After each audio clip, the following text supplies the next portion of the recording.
several expressions which can be used to intensify the meaning of an adjective or an adverb. The most frequent ones are rất, lắm, and quá.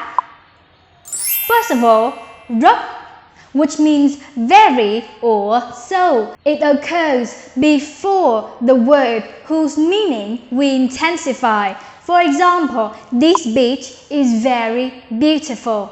Bãi biển này rất đẹp. Next, lắm. Lắm shares the same meaning with rất, which means very or so, but lắm occurs after the intensifier word. For example, Vietnamese is not so difficult. Tiếng Việt không khó lắm.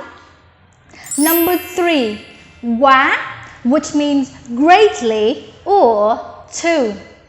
Quá can be placed either before or after the intensifier word.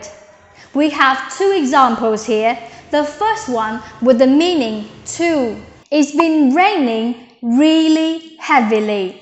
Trời đang mưa lớn quá. A second example. We often hear the phrase giỏi quá, or in a more natural southern accent, giỏi quá, which means excellent or great. This is a common compliment given to children who are behaving very well. In these examples, we can see the intensifier, the adjectives, and the adverbs, but we haven't seen the verbs yet.